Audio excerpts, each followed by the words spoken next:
Hello friends, welcome back to study कर। मैं हूं आपका दोस्त प्रभाकर।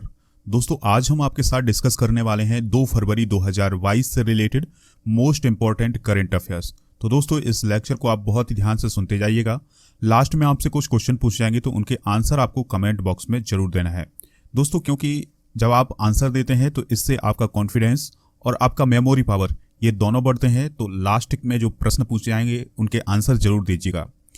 अगर आपको इसका पीडीएफ चाहिए तो पीडीएफ के लिए हमारे टेलीग्राम चैनल को ज्वाइन कर लें, जिसका लिंक आपको डिस्क्रिप्शन बॉक्स में मिल जाएगा। वहां से आप इसका पीडीएफ आसानी से प्राप्त कर सकते हैं। दोस्तों, अगर आपने अभी तक स्टडी कर को फॉलो नहीं किया है तो फॉलो कर लें और बेल आइकॉन जरूर दबा लें, जिससे दोस्तों आपको सबसे पहले नोटिफिकेशन मिल सकेगी। चलिए दोस्तों, पहला क्वेश्चन डिस्कस करते हैं। इंपॉर्टेंट प्रश्न है, ध्यान से सुनते जाइएगा।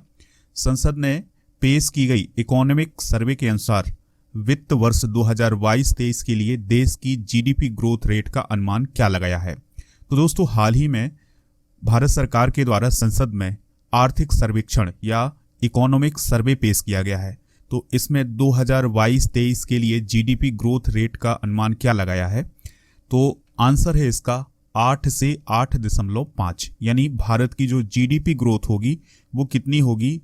8 से 8.5 के बीच में होगी। ठीक है दोस्तों, तो अब हम इस पूरे टॉपिक को समझने का प्रयास करेंगे। अब आप ध्यान से सुनते जाइएगा। दोस्तों, 31 जनवरी 2022 को संसद में बजट सत्र शुरू हो गया है।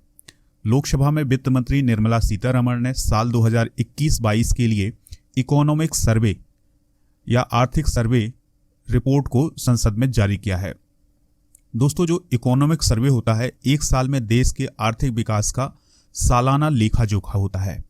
और दोस्तों, जो इकोनॉमिक सर्वे होता है ये बजट के एक दिन पहले पेश किया जाता है, यानी जिस दिन बजट पेश किया जाना होता है उसके एक दिन पहले ये आर्थिक सर्वेक्षण पेश किया जाता है। इस सर्वे के आधार पर यह अनुमान लगाया जाता है कि पिछले एक साल में देश की अर्थव्यवस्था किस प्रकार की रही। अगर हम आसान भाषा में समझें तो इकोनॉमिक सर्वे सामान्य रूप से सरकार के पिछले एक साल के कामकाज का ब्यौरा पेश करता है।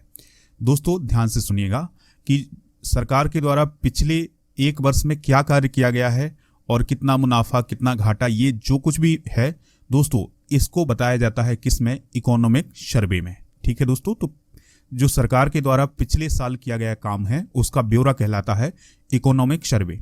तो दोस्तों, इसी इकोनॉमिक सर्वे में आने वाले साल का जो जीडीपी ग्रोथ रेट है उसका भी अनुमान लगाया जाता है। तो सरकार ने 2022-23 के लिए जो जीडीपी ग्रोथ रेट का अनुमान लगाया है वो लगाया है 8 से 8.5%।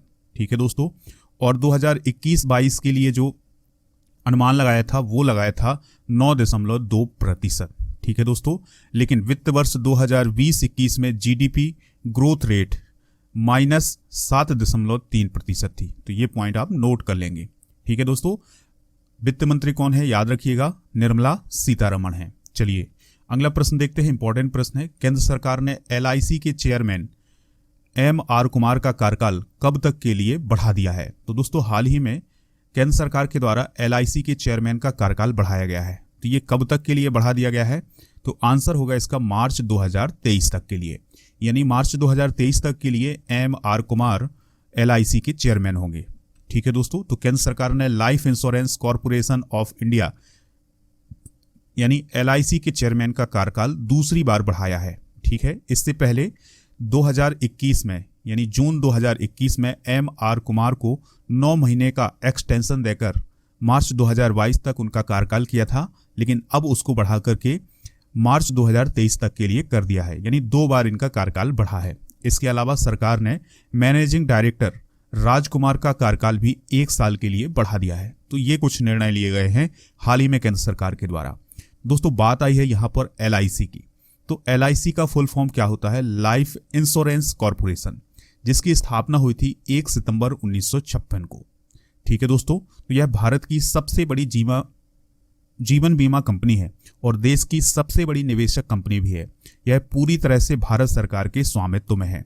तो ये सभी पॉइंट आप नोट कर लीजिएगा दोस्तों एलआईसी के बारे में। तो एलआईसी के चेयरमैन कौन है दोस्तों? याद रखिएगा, एम.आर. कुमार। दोस्तों, राजा गुप्ता को अनअकैडमी पर फॉलो कर लीजिएगा, वहां पर आपको उनकी स्पेशल क्लासेस मिल जाएंगी। इसके अलावा आपको वहां पर उनकी लाइव क्लासेस मिल जाएंगी। तो अनअकैडमी पर जरूर ज्वाइन करें आप राजा गुप्ता को। अगर आप कोई भी बैच ज्वाइन करना चाहते हैं उनके माध्यम से, तो आप एक कोड यूज करिएगा और कोड है राजा नंबर 1। दोस्तों कोड क्या है? राजा नंबर 1, ठीक है।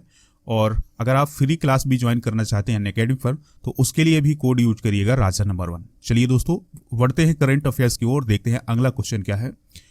महिला एशिया कप हॉकी 2022 में भारत ने कौन सा पदक जीता है? तो दोस्तों हाल ही में महिला एशिया कप हॉकी 2022 का आयोजन किया गया है, तो इसमें भारत ने जीता है ब्रॉन्ज मेडल। कौन सा मेडल दोस्तों? ब्रॉन्ज मेडल, यानी कांस्य पदक जीता है। दोस्तों बात कर लेते हैं 2022 के महिला हॉकी एशिया कप की, तो इसका आयोजन किया गया था ओमान में, ठीक है दोस्तों। तो ओमान का एक शहर है मस्कट, तो वहां पर 2022 महिला हॉकी एशिया कप का आयोजन किया गया था। इसमें प्रथम स्थान यानी गोल्ड मेडल किसे मिला है? तो जापान को मिला है। सिल्वर मेडल यानी दूसरा स्थान किस देश को मिला है? तो वो मिला है साउथ कोरिया को। और थर्ड पोजीशन पर कौन सी टीम रही है दोस्तों? तो वो रही है भारत, यानी भारत को ब्रॉन्ज मेडल मिला है। और दोस्तों अगर हम बात करें 2022 के महिला हॉकी एशिया कप की, तो यह इसका 10वां संस्करण था। कौन सा संस्करण था दोस्तों? 10वां संस्करण था। तो ये सभी पॉइंट आप नोट कर सकते हैं। अगला क्वेश्चन है, ध्यान से सुनिएगा। रियलिटी शो बिग बॉस के 15वें सीजन का खिताब किसने जीता है? दोस्तों बिग बॉस एक रियलिटी शो है, तो इसके 15वें सीजन का खिताब किसने जीता है? तो आंसर है इसका तेजस्वी प्रकाश ने। किसने जीता है दोस्तों? तेजस्वी प्रकाश ने। तो दोस्तों उन्हें ट्रॉफी के साथ साथ 40 लाख रुपए की प्राइज मनी भी मिली है। और फिनाले में प्रतीक सहजपाल फर्स्ट और करण कुंद्रा सेकंड रनर अप के रूप में रहे हैं। यानी दोस्तों फर्स्ट रनर अप कौन रहे हैं? सहजपाल यानी प्रतीक सहजपाल, और सेकंड रनर अप कौन रहे हैं? करण कुंद्रा। दोस्तों शो के एंकर कौन है? सलमान खान है, तो इन्होंने ही विनर के नाम की घोषणा की थी। दोस्तों जो तेजस्वी प्रकाश हैं वो मुंबई में जन्मी हैं, और इसके अलावा दोस्तों बैचलर ऑफ इंजीनियरिंग से वो ग्रेजुएट हैं, और वो एक टीवी एक्ट्रेस भी हैं, यानी एक अभिनेत्री के रूप में भी काम करती हैं, और वो एक इंजीनियर भी हैं। तो दोस्तों ये सभी पॉइंट आप नोट कर सकते हैं। तो आपको याद रखना है कि जो रियलिटी शो है बिग बॉस का, तो उसके 15वें सीजन का खिताब किसने जीता है?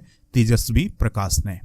चलिए दोस्तों आज के स्टडी कर नॉलेज में कुछ बातें डिस्कस करते हैं VCCI के बारे में। तो दोस्तों आज का हमारा टॉपिक है स्टडी कर नॉलेज में VCCI, यानी board of control for cricket in India.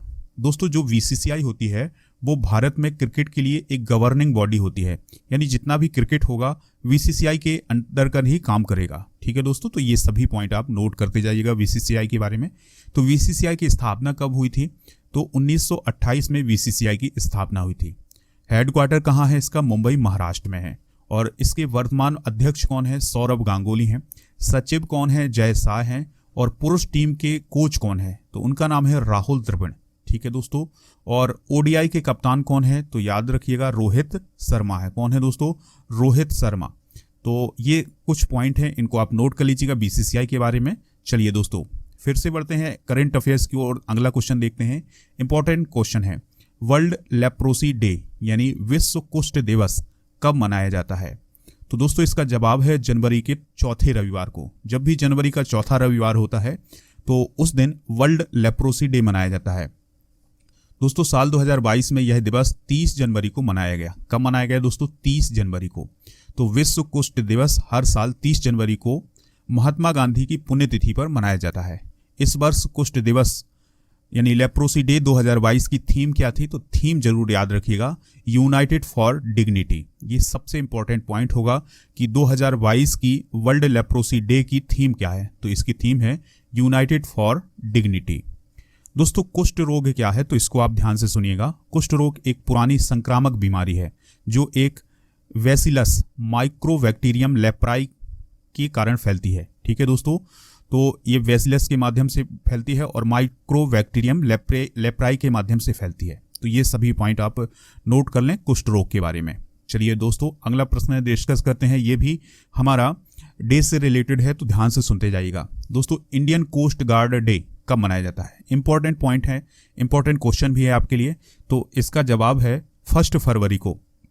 दोस्तों 1 फरवरी को इंडियन कोस्ट गार्ड डे मनाया जाता है, यानी भारतीय तट रक्षक बल दिवस मनाया जाता है।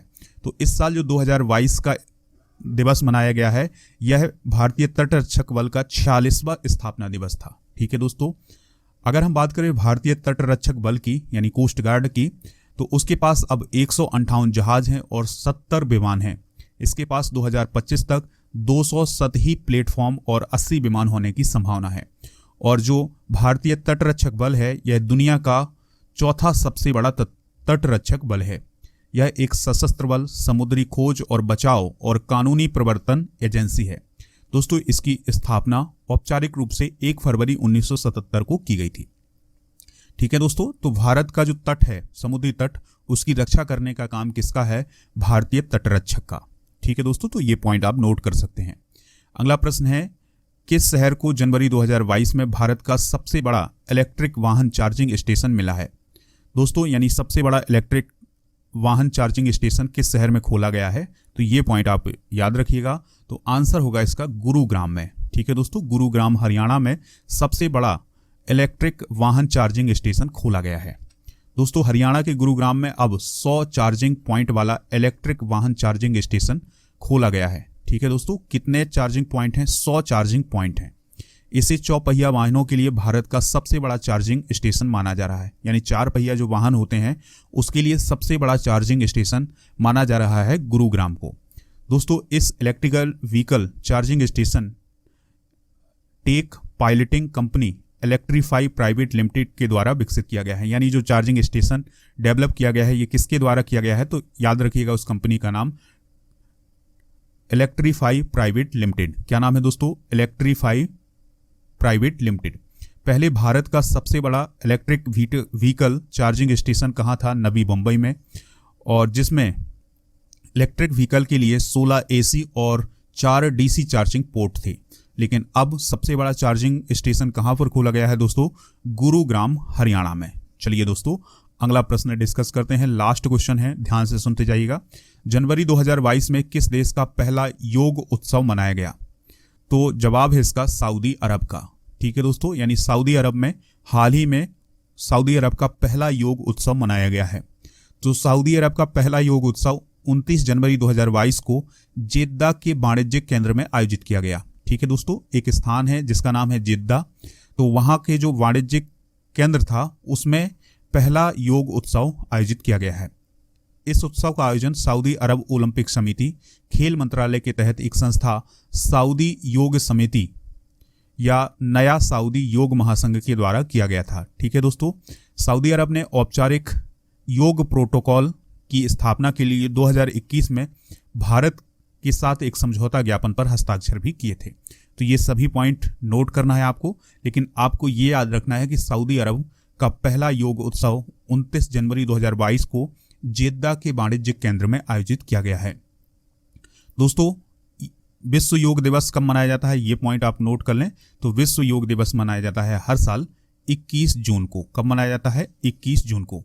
तो दोस्तों, ये थे आज के करंट अफेयर्स। अब हम वो क्वेश्चन डिस्कस करेंगे जिनके आंसर आपको कमेंट बॉक्स में लेना है। तो पहला क्वेश्चन है, LIC के वर्तमान चेयरमैन कौन है? दूसरा प्रश्न है, 2022 महिला हॉकी एशिया कप में भारत ने कौन सा पदक जीता है? और तीसरा प्रश्न है, विश्व कुष्ठ दिवस 2022 की थीम क्या थी? तो इन सभी प्रश्नों के आंसर आप कमेंट बॉक्स में जरूर दीजिएगा। हमें इंतजार रहेगा आपके आंसर का। अगर आपको ये लेक्चर पसंद आया है तो लाइक जरूर कर दें और स्टडी कर को खबरी ऐप पर फॉलो कर लें। दोस्तों, आपके लिए खुशखबरी है कि अगर आप मेरा मॉडर्न इंडियन हिस्ट्री का ऑडियो कोर्स फ्री में ज्वाइन करना चाहते हैं तो उसके लिए एक कोड यूज करिएगा, और कोड है हमारा स्टडी कर 01। ठीक है, आप हमसे व्हाट्सएप के माध्यम से भी संपर्क कर सकते हैं। व्हाट्सएप नंबर है हमारा 8602919713। अगर आपको ये लेक्चर पसंद आया है तो लाइक शेयर कर दें और हमारे सभी सोशल मीडिया प्लेटफॉर्म जैसे Facebook, Twitter, Instagram, YouTube, WhatsApp, Telegram, इन सभी पर आप हमें फॉलो कर लें। और फॉलो करने के बाद दोस्तों बेल आइकॉन जरूर दबाएं, जिससे आपको सबसे पहले नोटिफिकेशन मिल सकेगी। मिलते हैं नेक्स्ट लेक्चर में। जय हिंद, वंदे मातरम।